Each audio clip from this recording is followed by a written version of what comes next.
আচ্ছা, আজকে মানসী যেটা করল সেই জন্য তার ধন্যবাদ প্রাপ্য নাকি গালাগাল? তো অপর্ণার সেই অচেনা মেয়েটাকে বাঁচানোটাই হলো তার জন্য কাল।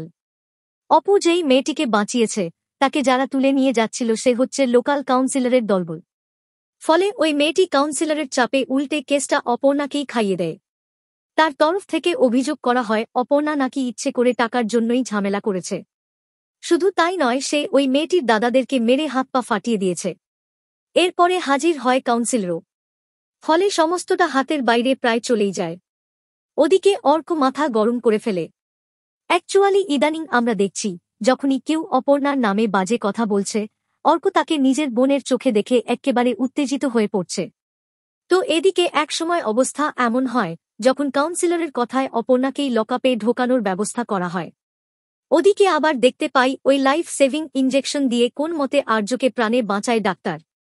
কিন্তু যেই কিঙ্কর এবং মীরা ওষুধ আনার জন্য বাইরে যায়, যেখানে এসে হাজির হয় মানসী, সেই সময় আবার আমরা দেখতে পাই আর্যর জ্ঞান ফিরে আসে।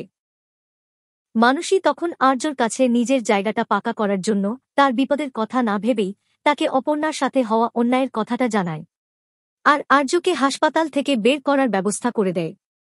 ফলে এর কিছুক্ষণ পরই আমরা দেখতে পাই সেই বহু প্রতীক্ষিত মুহূর্ত, যেটার জন্য দর্শকেরা এতদিন ধরে অপেক্ষা করে বসেছিল। মানে আমরা দেখতে পাই থানায় এন্ট্রি হয় দ্য আর্য সিংহ রায়ের।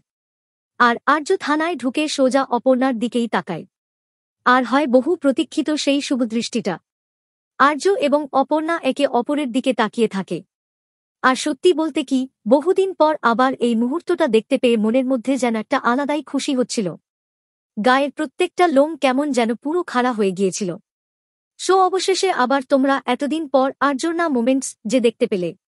তো কেমন ছিল সেই অনুভূতিটা তোমাদের? অবশ্যই জানিও কিন্তু কমেন্ট করে। দেখুন চিরদিন তুমি যে আমার, প্রতিদিন সন্ধে ৬টা ৩০-এ শুধুমাত্র জি বাংলায়। এইরকম সমস্ত আপডেট সবার আগে পেতে অবশ্যই আমাদের চ্যানেলটি সাবস্ক্রাইব করে নিও।